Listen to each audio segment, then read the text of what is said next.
ಈ ಎನರ್ಜಿ ಅಂದ್ರೆ ಏನು, ಆರಾ ಅಂದ್ರೆ ಏನು? ಈಗ ನೀವು ಇಲ್ಲಿದ್ದೀರಾ ಅಂದ್ರೆ ನಿಮ್ಮ ಒಂದು ಎನರ್ಜಿ ಅಟ್ಮಾಸ್ಫಿಯರ್ ಏನ್ ನಿಮ್ ಸುತ್ತ ಆವರಿಸಿದೆ ಅದನ್ನೇ ನಾವು ಆರಾ ಅಂತ ಕರಿತೀವಿ. ಈಗ ಈ ಆರಾ ಅಥವಾ ಎನರ್ಜಿ ಎಲ್ಲಿಂದ ಬಂದ್ಬಿಡ್ತಾ ಅಂದ್ರೆ ಸುಮ್ಮನೆ ಹಾಗೆ ಲೈಟ್ ಬಂದ್ಬಿಡ್ತಾ? ಒಂದು ತಾಯಿ ಗರ್ಭಕ್ಕೆ ಬಂದು ಸೇರುವ ಕ್ಷಣದಿಂದ ಹಿಡಿದು ನಮ್ಮ ದೇಹ ತ್ಯಾಗ ಆದಮೇಲೂ ಸ್ವಲ್ಪ ಗಂಟೆಗಳ ಕಾಲ ನಮ್ಮ ದೇಹದಲ್ಲಿ ಪ್ರಾಣ ಶಕ್ತಿ ಹರಿತಿರುತ್ತೆ, ನಿಮ್ಗೆ ಗೊತ್ತಿರಬಹುದು. ಈಗ ಈ ಪ್ರಾಣ ಒಳಗಡೆ ಏನು ಹರಿತಿದೆ ಅದರ ರೇಡಿಯನ್ಸ್, ಅದರ ಬೆಳಕು ನಮ್ಮ ಸುತ್ತ ಹೀಗೊಂದು ಡೂಮ್ ಆಫ್ ಎನರ್ಜಿ ಥರ ಏನು ಪ್ರಕಟ ಆಗುತ್ತೆ ಅದಿರಬಹುದು. ಅದು ನಮ್ಮ ಫಿಸಿಕಲ್ ಕಣ್ಣಿಗೆ ಕಾಣಿಸಲ್ಲ ಅಷ್ಟೇ ಹೊರತು ಅದು ಸೂಕ್ಷ್ಮ ಶರೀರ ಆಗಿರೋದ್ರಿಂದ ನಮ್ಮ ಫೀಲಿಂಗ್ ಇಂದ ಖಂಡಿತ ಅದನ್ನ ನೋಡಬಹುದು. ಇದು ಫಸ್ಟ್ ಟೈಮ್ ನನಗೆ ಆಕ್ಚುಲಿ ನಾನು ಬಾಂಬೆಲಿ ಇದ್ದಾಗ ನಮ್ಮ ಒಂದು ಟೀಚರು ಒಂದ್ಸರಿ ಒಂದು ಮಾತು ಹೇಳಿದ್ರು. ಕ್ಲಾಸಲ್ಲಿ ಒಂದು 60 ಜನ ಕ್ಲಾಸಲ್ಲಿ ಇದ್ದಾಗ ನೀವು ಗಮನಿಸಿ, ಈ ಕ್ಲಾಸಲ್ಲಿ ಪ್ರತಿಯೊಬ್ಬೊಬ್ರು ಬಂದು ಕುತ್ಕೋತಾ ಇರ್ತಾರೆ, ಪ್ರತಿಯೊಬ್ಬರು ಬಂದಾಗ ಒಂದು ಫೀಲ್ ಆಗತ್ತೆ. ಉದಾಹರಣೆಗೆ ಇದೇ 60 ಜನ ಇರೋ ಕ್ಲಾಸ್ಗೆ ಸಡನ್ ಆಗಿ ರಜನಿಕಾಂತರು ಬರ್ತಿದ್ದಾರೆ ಅಂತ ನೀವು ನ್ಯೂಸ್ ಬಂತು, ಕ್ಲಾಸಲ್ಲಿ ಬರ್ತಾರೆ, ಇನ್ನೇನು ಅವ್ರು ಲಿಫ್ಟ್ ಅಲ್ಲಿ ಇದಾರೆ, ಲಿಫ್ಟ್ ಇಂದ ಕ್ಲಾಸಿಗೆ ಬರ್ತಾರೆ ಅಂದ ತಕ್ಷಣ ಈ ಪ್ಲೇಸ್ ಪೂರ್ತಿ ಹೇಗಾಗತ್ತೆ ಗಮನಿಸಿ ಅಂತಂದ್ರು. ಹೌದಲ್ವಾ? ರಜನಿಕಾಂತ್ ಅವ್ರು ಬಂದ ತಕ್ಷಣ ಏನೋ ಒಂದು ಆರ ಚೇಂಜ್ ಆಗತ್ತೆ. ಈ ಆರಾ ಅಂತಕ್ಕಂಥದ್ದು ಎಷ್ಟು ಸ್ಟ್ರಾಂಗ್ ಆಗಿ ಒಬ್ಬ ಮನುಷ್ಯನಲ್ಲಿ ಹೆಲ್ಪ್ ಮಾಡುತ್ತೆ, ಈ ಆರಾ ಬಗ್ಗೆ ನಾವು ಮಾತಾಡೋದು. ಸೊ ಇಷ್ಟಕ್ಕೂ ಈ ಎನರ್ಜಿ ಅಂದ್ರೆ ಏನು, ಆರಾ ಅಂದ್ರೆ ಏನು, ಅಥವಾ ಎರಡೂ ಒಂದೇನಾ? ರೈಟ್. ಈಗ ಪ್ರತಿಯೊಬ್ಬ ಮನುಷ್ಯನ ಸುತ್ತಾನು ನಮ್ಮ ಫಿಸಿಕಲ್ ಕಣ್ಣಿಗೆ ಕಾಣಿಸದೇ ಇರುವಂತ ಒಂದು ಶಕ್ತಿ ವಲಯ ಇದೆ. ಇದನ್ನ ನಾವು ಪ್ರಭೆ ಅಥವಾ ಪ್ರಭಾವಳಿ ಅಂತ ಕರಿಬಹುದು. ಸ್ವಲ್ಪ ಆಸ್ ಅ ಹೀಲರ್ ಒಂಚೂರು ಟೆಕ್ನಿಕಲ್ ಆಗಿ ನಾನು ಹೇಳೋದಾದ್ರೆ, ಇದನ್ನ ಆರಾ ಅನ್ನೋ ಪದವನ್ನು ನೀವು ಉಪಯೋಗಿಸಿದ್ರೆ ಇದು ಒಂದು ಎಲೆಕ್ಟ್ರೋ ಮ್ಯಾಗ್ನೆಟಿಕ್ ಫೀಲ್ಡ್, ನಮ್ಮ ಸುತ್ತ ಇರುವಂತಹ ಒಂದು ಎನರ್ಜಿ ಫೀಲ್ಡ್. ಈ ಎನರ್ಜಿ ಫೀಲ್ಡ್ ಏನ್ ಮಾಡುತ್ತಪ್ಪ ಅಂದ್ರೆ ನಮ್ಮ ಫಿಸಿಕಲ್ ವೈಟಾಲಿಟಿ ಎಷ್ಟಿದೆ, ನಮ್ಮ ಮೆಂಟಲ್ ಸ್ಟೆಬಿಲಿಟಿ ಎಲ್ಲಿ ನಿಂತಿದೆ, ನಮ್ಮ ಇಮೋಷನಲ್ ಸ್ಟೇಟ್ ಏನು, ನಾವು ಸ್ಪಿರಿಚುಲಿ ಎಷ್ಟು ಬೆಳೆದಿದೀವಿ ಬೆಳೆದಿಲ್ಲ, ಈ ಎಲ್ಲ ಇನ್ಫಾರ್ಮೇಶನ್ ತುಂಬಿಕೊಂಡಿರುತ್ತೆ. ಅಂದ್ರೆ ಈಗ ನೀವು ಇಲ್ಲಿದ್ದೀರಾ ಅಂದ್ರೆ ನಿಮ್ಮ ಒಂದು ಎನರ್ಜಿ ಅಟ್ಮಾಸ್ಫಿಯರ್ ಏನ್ ನಿಮ್ ಸುತ್ತ ಆವರಿಸಿದೆ ಅದನ್ನೇ ನಾವು ಆರಾ ಅಂತ ಕರಿತೀವಿ. ಎನರ್ಜಿ ಎಲ್ಲವೂ ಎನರ್ಜಿಯೇ. ಒಂದು ಥಾಟ್ ಎನರ್ಜಿ, ನಮ್ಮ ಸುತ್ತ ಇರೋ ಶಕ್ತಿ ಎನರ್ಜಿ, ಅಥವಾ ಒಂದು ಮೆಟೀರಿಯಲ್ ಇದ್ರಲ್ಲೂ ಇರೋದನ್ನು ಎನರ್ಜಿ, ದೇವರು feeling energy. But aura in particularly ಅದು ಒಂದು, ನಾನು ಆಗ್ಲೇ ಹೇಳಿದಾಗ ನಮ್ಮ ಸುತ್ತ ನಾವು ಯಾವುದು ವಾತಾವರಣವನ್ನ ನಮ್ಮ ಶಕ್ತಿ, ಆಲೋಚನೆ, ಭಾವನೆ ಈ ಇತ್ಯಾದಿಗಳ ಮೂಲಕ ಸೃಷ್ಟಿ ಮಾಡ್ಕೊಂಡಿದೀವೋ ಅದನ್ನ ಒಂದು ಆ ಎಲೆಕ್ಟ್ರೋ ಮ್ಯಾಗ್ನೆಟಿಕ್ ಫೀಲ್ಡ್ ನ ನಾವು ಆರಾ ಅಂತೀವಿ. ಇಲ್ಲಿ ಈ ಒಂದು ಎನರ್ಜಿ ಫೀಲ್ಡ್ ಅಲ್ಲಿ ನಮ್ಮ ಟ್ರಾಮಾ ಕೂತಿರುತ್ತೆ ಆಸ್ ಇನ್ಫಾರ್ಮೇಶನ್, ನಮ್ಮ ಎನರ್ಜಿ ಬ್ಲಾಕೇಜಸ್ ಇರುತ್ತೆ, ನಮ್ಗೆ ಏನೋ ಭಯ ಆಗಿದ್ರೆ ಪ್ರಿಡಾಮಿನೆಂಟ್ಲಿ ಅದಿರುತ್ತೆ, ಕಳೆದ 24 ಗಂಟೆಗಳಲ್ಲಿ ರೀಸೆಂಟ್ ಆಗಿ ನೀವು ಎಕ್ಸ್ಪೀರಿಯನ್ಸ್ ಮಾಡಿರುವಂತಹ ಡೀಪೆಸ್ಟ್ ಫೀಲಿಂಗ್ ಇರುತ್ತೆ, ಅಥವಾ ನಿಮ್ಮ ಇಡೀ ಈ ಜನ್ಮದಲ್ಲಿ ತುಂಬಾ ಡೀಪ್ ಇಂಪ್ರೆಷನ್ ಹಾಕಿರುವಂತಹ ಇನ್ಫಾರ್ಮೇಶನ್ ಕೂತಿರುತ್ತೆ. So it is like your visiting card. Physical level ಅಲ್ಲಿ ಇಲ್ಲದೆ ಇದ್ರು it reveals a lot about you. ಈಗ ಈ ಆರಾ ಅಥವಾ ಎನರ್ಜಿ ಎಲ್ಲಿಂದ ಬಂದ್ಬಿಡ್ತಾ ಅಂದ್ರೆ ಸುಮ್ಮನೆ ಹಾಗೆ ಲೈಟ್ ಬಂದ್ಬಿಡ್ತಾ ಅಂತ ಅನ್ಸುತ್ತೆ. ಎಸ್, ಅದಕ್ಕೂ ಒಂದು ಮೂಲ ಇದೆ. ಅದನ್ನ ಅರ್ಥ ಮಾಡ್ಕೊಂಡಾಗ ನಮ್ಗೆ ಎಕ್ಸಾಕ್ಟ್ ಆಗಿ ಈ ಎನರ್ಜಿ ಫೀಲ್ಡ್ ಅಂದ್ರೆ ಏನು ಅಂತ ಗೊತ್ತಾಗುತ್ತೆ.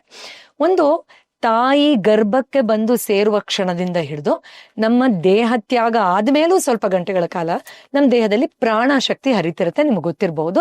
ಅದು ಈ ಎಲೆಕ್ಟ್ರಿಸಿಟಿ ವೈರ್ಗಳ ಮೂಲಕ ಹರಿಯೋ ತರ 72,000ಕ್ಕಿಂತ ಹೆಚ್ಚು ನಾಡಿಗಳಲ್ಲಿ ಜೂರ್ ಅಂತ ಎಲ್ಲಾ ಕಡೆ ಹರಿತಾ ಇರುತ್ತೆ. ಈಗ ಈ ಪ್ರಾಣ ಒಳಗಡೆ ಏನ್ ಹರಿತಿದೆ ಅದರ ರೇಡಿಯನ್ಸ್, ಅದರ ಬೆಳಕು ನಮ್ಮ ಸುತ್ತ ಹೀಗೊಂದು ಡೂಮ್ ಆಫ್ ಎನರ್ಜಿ ತರ ಏನು ಪ್ರಕಟ ಆಗುತ್ತೆ ಅದಿರಬಹುದು. ಅಥವಾ as a doctor of alternative medicine ಒಂಚೂರು ಟೆಕ್ನಿಕಲ್ ಆಗಿ ಹೇಳ್ತೀನಿ, ಇದಕ್ಕೊಂದು ಸೆಲ್ಯುಲಾರ್ ಸೋರ್ಸು ಇದೆ. ಬರೀ ಅದ್ರ ಮೂಲಕ ಅಷ್ಟೇ ಅಲ್ಲ ಬೆಳಕು ಬರ್ತಾ ಇರೋದು. ಪ್ರತಿ ಸೆಲ್ಲಲ್ಲೂ ನಮಗೆ ಗೊತ್ತು ಒಂದಷ್ಟು ಬಯೋಫೋಟೋನ್ಸ್ ಇದೆ. ಹಂಗಂದ್ರೆ ಏನು? Tiny particles of light. So ಇಲ್ಲಿ ಒಳಗಡೆ ಎಷ್ಟಿದೆ? ಟ್ರಿಲಿಯನ್ಸ್ ಆಫ್ ಸೆಲ್ಸ್ ಇದೆ. ಆ ಟ್ರಿಲಿಯನ್ಸ್ ಆಫ್ ಸೆಲ್ಸ್ ಅಲ್ಲೂ tiny particles of light emit ಆದ್ರೆ ಒಂದಷ್ಟು, ಈಗ ಕಾಡಲ್ಲಿ ಹೋದ್ರೆ ಆ ಬೆಳಕು ಬಿಡೋ ಹುಳಗಳು ಒಂದು 100 ಇದ್ರೆ ಅಲ್ಲಿ ಜಾಗದಲ್ಲೆಲ್ಲ ಬೆಳಕೆ ಕಾಣಿಸ್ತೆ. ಎಕ್ಸಾಕ್ಟ್ಲಿ. ಸೊ ಆ ತರ that light will be they.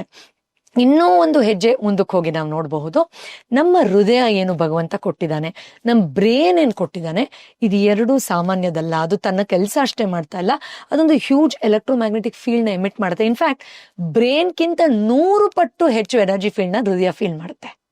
ಅದಕ್ಕೆ ನಾವು ಒಂಚೂರು ಏನಾದ್ರು ಇಮೋಷನಲ್ ಡೈಲಾಗ್ ಹೇಳಿದ ತಕ್ಷಣ ತಲೆಯೆಲ್ಲ ಎದೆನೆ ಮುಟ್ಕೊಳ್ತೀವಿ. Because the light, the energy emits 100 times more powerful than the brain. ಇದು ಪ್ರೂವ್ ಆಗಿದೆ. ಅದ್ರ ಬಗ್ಗೆ ನಾವು ಬ್ರೈನ್ ಹಾರ್ಟ್ ಕೋಆರ್ಡಿನೇಷನ್, ಅದರದ್ದು ಹಾರ್ಮನಿ ಬಗ್ಗೆ ಇನ್ನೊಮ್ಮೆ ಮಾತಾಡೋಣ. ಅದು ಒಂದು. ಇನ್ನು ಅಲ್ಟಿಮೇಟ್ಲಿ ಸ್ಪಿರಿಚುವಲ್ ಕಾಂಟೆಕ್ಸ್ಟ್ ಅಲ್ಲೇ ನೋಡೋದಾದ್ರೆ ಪ್ರತಿ ಆತ್ಮದ ಬೆಳಕು ಅದನ್ನ ಪ್ರಕಾಶಮಾನ ಮಾಡೋದ್ರ ಮೂಲಕ ಅದರ ಎಕ್ಸಿಸ್ಟೆನ್ಸ್ ನ ಎವಾಲ್ವ್ ಮಾಡೋದ್ರ ಮೂಲಕ ಆ ಬೆಳಕು ಇಲ್ಲಿ ಪ್ರಕಟ ಆಗುತ್ತೆ. ಸೊ ಸಿಂಪಲ್ ಲ್ಯಾಂಗ್ವೇಜ್ ಅಲ್ಲಿ ನಾನು ಹೇಳ್ತಾ ಇದ್ದೀನಿ, this is an electromagnetic field, a biofield which exist in everybody. And ಅದು ನಮ್ಮ ಫಿಸಿಕಲ್ ಕಣ್ಣಿಗೆ ಕಾಣಿಸಲ್ಲ ಅಷ್ಟೇ ಹೊರತು ಅದು ಸೂಕ್ಷ್ಮ ಶರೀರ ಆಗಿರೋದ್ರಿಂದ ನಮ್ಮ ಸಟಲ್ ಐ ಸೆನ್ಸಸ್ ಇಂದ, ಅಂದ್ರೆ ನಮ್ಮ ಒಳಗಂಡಿನಿಂದ, ನಮ್ಮ ಫೀಲಿಂಗ್ ಇಂದ ಖಂಡಿತ ಅದನ್ನ ನೋಡಬಹುದು. We all have it and it is a part of our existence. In fact ದೇಹದಿಂದ ಎಮಿಟ್ ಆಗಿರೋ ಎನರ್ಜಿ ಅಲ್ಲ, ಎನರ್ಜಿಯಿಂದ ದೇಹ ಬಂದಿರೋದು. It is subtle to gross, gross ಇಂದ ಸಟಲ್ ಅಲ್ಲ. So yes, there exists an energy field, there exists an aura, there exists this biofield for sure. Okay, ಈಗ ನಾನು ಅರ್ಥ ಮಾಡ್ಕೊಂಡಿದ್ದು ಏನು ಅಂತ ಹೇಳಿದ್ರೆ, ಈಗ ಉದಾಹರಣೆಗೆ ಹಳೆ ಸಿನಿಮಾಗಳಲ್ಲಿ ದೇವ್ರ ಪ್ರತ್ಯಕ್ಷ ಆಗೋರು ಗೊತ್ತಲ್ಲ ನಿಮಗೆ. ದೇವ್ರ ಪ್ರತ್ಯಕ್ಷ ಆದ ತಕ್ಷಣ ದೇವ್ರ ಹಿಂದೆ ಚಕ್ರ ತರ ಹಿಂಗ್ ತಿರುಗ್ತಾ ಇರೋದು ವೈಟ್ ಆಗಿ ದೇಹದಿಂದ.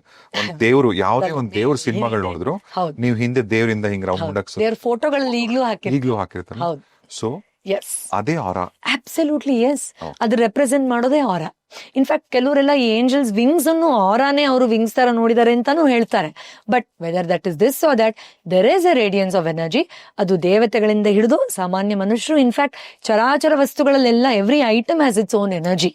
ಸೊ ಅಫ್ಕೋರ್ಸ್ ನಮ್ಮಲ್ಲಿ ಒಂದು ಕಾನ್ಶಿಯಸ್ನೆಸ್ ಇರೋದ್ರಿಂದ we emit more radiant energy, ಹೆಚ್ಚು ಆಳವಾಗಿ ಸ್ಪಂದಿಸೋಕೆ ಸಾಧ್ಯ ಆಗುವಂಥದ್ದು. ಬಟ್ ಎಸ್, ಕರೆಕ್ಟ್ ಸರ್ ನೀವು ಹೇಳಿದ್ದು. ಎಸ್. ಓಕೆ, ಈಗ ನನ್ನ ಪಾಡ್ಕಾಸ್ಟ್ ಅಲ್ಲಿ ನೋಡಿದ್ರೆ ಮೆಜಾರಿಟಿ ತುಂಬಾ ಸ್ಪಿರಿಚುವಲ್ ವಿಚಾರಗಳು, ಭಗವಂತನ ಬಗ್ಗೆ ಎಲ್ಲ ನಾನು ಮಾತಾಡ್ತಾನಲ್ಲ, ಸಾಕಷ್ಟು ಜನ ನನ್ನ ತಲೆನೂ ಕೆಡಿಸ್ಕೊಳ್ಳಲ್ಲ. ಯಾರಾದ್ರೂ ಏನಾದ್ರು ಮಾತಾಡಿದ್ರು ಕೂಡ 100% ಎಲ್ಲ ತುಂಬಾ ಇಷ್ಟಪಡ್ತಾರೆ.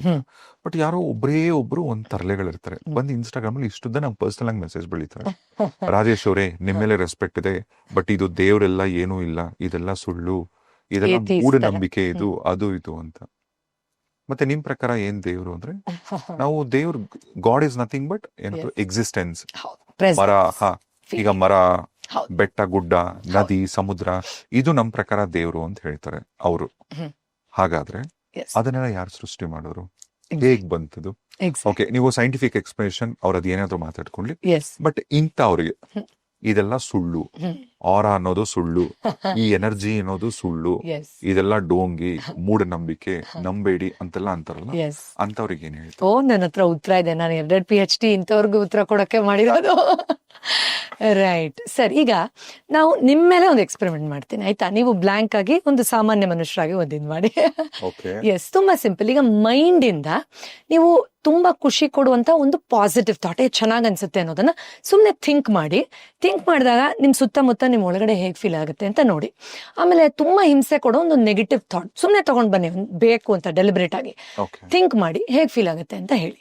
Yes, just do it for few seconds. Kannu muchkoli, bring in a positive thought and just feel it for few seconds and then bring in a negative thought. Just let me know. Positive thought. Yes. And become sensitive of how you feel inside and outside you.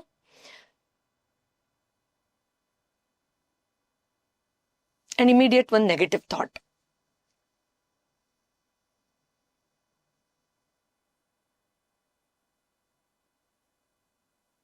ಹಾಗೆ ಸೂಕ್ಷ್ಮವಾಗಿ ಒಳಗೂ ಹೊರಗೂ ದೇಹದಲ್ಲೂ ಸುತ್ತ ಹೇಗೆ ಭಾಸ ಆಗ್ತಾ ಇದೆ ಆ ನಕಾರಾತ್ಮಕ ಆಲೋಚನೆ, ಕೆಲವೇ ಕ್ಷಣಗಳ ಕಾಲ ಬಂದ ಆಲೋಚನೆ ಅಂತ ಫೀಲ್ ಮಾಡಿ.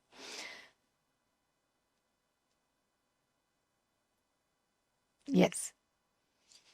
ಸೊ ಹೇಳಿ, ಹೇಗನ್ನಿಸ್ತು? ಫಸ್ಟ್ ಪಾಸಿಟಿವ್ ಅನ್ನಿಸ್ತು. ಪಾಸಿಟಿವ್ ನಾನು ಯೋಚನೆ ಮಾಡಿದ್ದು ಬಾಲಿಲಿ ಸಿಂಗಾಪುರ್ ಹಾಲಿಡೇ ಮಾಡಿದ್ದು, ಅದನ್ನ ನೆನೆಸ್ಕೊಂಡೆ.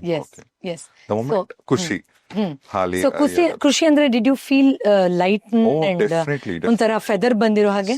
ಎಸ್. ಆಮೇಲೆ ನೆಗೆಟಿವ್ ಥಾಟ್ ಯೋಚನೆ ಮಾಡಿದಾಗ, ನೆಗೆಟಿವ್ ಥಾಟ್ಸ್ ಯೋಚನೆ ಮಾಡಿದಾಗ ಒಳಗೆಲ್ಲ ತುಂಬಾ ಡಾರ್ಕ್ ಅನ್ನಿಸ್ತು. And I was feeling very heavy. Exactly sir, ಇದು ಥಾಟ್ ಅಲ್ವಾ? ನಿಮ್ಗೆ ಯಾಕೆ ಆ ಫ್ರೀಕ್ವೆನ್ಸಿ ಚೇಂಜ್ ಆಯ್ತು? Just a thought. ಸುಮ್ನೆ ಒಂದೇ ತರ ಅದು ಬರ್ಬೇಕಾಗಿತ್ತು, ಇದು ಬರ್ಬೇಕಾಗಿತ್ತು. What shifted then?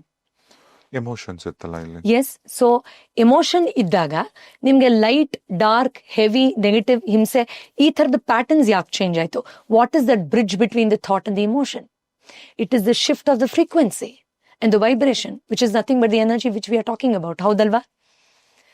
S. Due C, ಇವಾಗ ನೀವೊಂದು ಬಾಲಿ ಎಕ್ಸ್ಪೀರಿಯನ್ಸ್ ನೋಡ್ಬೇಕಾದ್ರೆ ಬಾಲಿ ಅನ್ನೋ ಪಿಕ್ಚರ್, ಬಾಲಿ ಅನ್ನೋ ಇಮೋಷನ್ ಜೊತೆಯಲ್ಲಿ don't you connect with how their energy feels to you? Definitely that freshness that brain gets. In fact ನೀವು ಮನೆಯಲ್ಲಿ ಹಾಲಲ್ಲಿ ಯಾರಿಗೋ ಅದನ್ನ ಎಕ್ಸ್ಪ್ಲೇನ್ ಮಾಡ್ಬೇಕಾದ್ರೂ ಹಾಗೆ ಏನ್ ಗೊತ್ತಾ ಅಂತ ಸೋಫಾ ಮೇಲೆ ಎಗುರು ಕುತ್ಕೊಂಡು ಮಾತಾಡಿ what happens and then we transfer that joy to the other person. ಹೇಗೆ ಅದು ಸಾಧ್ಯ? What is shifting? ನಾನು ಯಾವಾಗ್ಲೂ ಹೇಳ್ತಿರ್ತೀನಿ, ನಾವು ನಮ್ಮ ವಿಚಾರ ನಾವು ಒಬ್ಬ ವ್ಯಕ್ತಿನ ನೋಡೋಕ್ಕಿಂತ ಮುಂಚೆ ಅವ್ರ ಎನರ್ಜಿ ಮಾತಾಡ್ಬಿಟ್ಟಿರುತ್ತೆ, ಆಲ್ರೆಡಿ ಕಾನ್ವರ್ಸೇಷನ್ಸ್ ಮುಗಿದೋಗಿರುತ್ತೆ ಅಂತ. That's exactly what we are talking about. In fact ಇನ್ನೊಂದು ಸಣ್ಣ ಎಕ್ಸ್ಪೆರಿಮೆಂಟ್ ನಾವು ಮಾಡಬಹುದು. ಫ್ಯೂ ಮೋರ್ ಸೆಕೆಂಡ್ಸ್ ಕಣ್ಮುಚ್ಕೊಳ್ಳಿ. ಕಣ್ಮುಚ್ಕೊಂಡು ನಿಮ್ಗೆ ತುಂಬಾ ಇಷ್ಟ ಇರೋ ವ್ಯಕ್ತಿಯನ್ನ ಎದೆಯಲ್ಲಿ, ಹೃದಯದಲ್ಲಿ ಫೀಲ್ ಮಾಡಿ. How do you feel? What exactly is happening? ಅದನ್ನ ನೋಡಿ.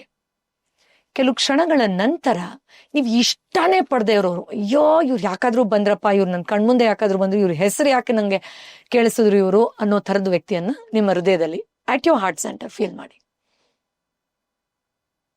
S, what happen? ಇಲ್ಲ, ನನಗೆ ಆಕ್ಚುಲಿ ನನಗೆ ಇಷ್ಟವಾದರು ಪಾಸಿಟಿವ್, ಅಂದ್ರೆ ನನಗೆ ಇಷ್ಟವಾಗಿದ್ದು ಒಬ್ಬ ವ್ಯಕ್ತಿ. ನನಗೆ ನನ್ನ ತಂಗಿ ತುಂಬಾ ಇಷ್ಟ. ಅವಳು ನೆನ್ಸ್ಕೊಂಡಾಗ ನಂಗೆ ಖುಷಿ ಆಯ್ತು. ಎಸ್, ದೇಹದಲ್ಲಿ ನಿಜವಾಗ್ಲೂ ಚೆನ್ನಾಗಿ ನಿಜವಾಗ್ಲೂ ಅನ್ನಿಸ್ತು. ಎಸ್, ಬಟ್ ತುಂಬಾ ಹೇಟ್ ಮಾಡುವಂತ ನಿಜವಾಗ್ಲೂ ನನಗೆ ಯಾರಿಗೆ ಸುಮ್ನೆ ರ್ಯಾಂಡಮ್ ಆಗಿ ಅದೇ ಸುಮ್ನೆ ಹೆಸರು ತಗೋಬೇಕು ಅಂತ ಬೇಡ ಸರ್, ಎಕ್ಸ್ ವ್ಯಕ್ತಿ ಅದೇ ಆ ತರದ್ ಒಂದು ತಗೊಂಡೆ ಅಷ್ಟೇ. ನನಗೆ ಆ ತರ ನಿಜವಾಗಿ ಯಾರು ನಾನು ವಿಚ್ ಇಸ್ ನೈಸ್. ಎಸ್, ಯಾರು ಇಲ್ಲ, ನನಗೆ ಗೊತ್ತಿದ್ದಂಗೆ ಯಾರು ಇಲ್ಲ ಅಂತ ಅನ್ಕೊಂಡಿದ್ದೆ. ಅಂದ್ರೆ ಸ್ವಲ್ಪ ಇರಿಟೇಷನ್, ನಾಗಿಂಗ್ ಅದೇ ಇರ್ಬೋದು ಆ ತರದ್. How did you feel? ಅದೇ ಯಾಕಪ್ಪ ಆಚೆ ಬರೋಣ ಅಂತ.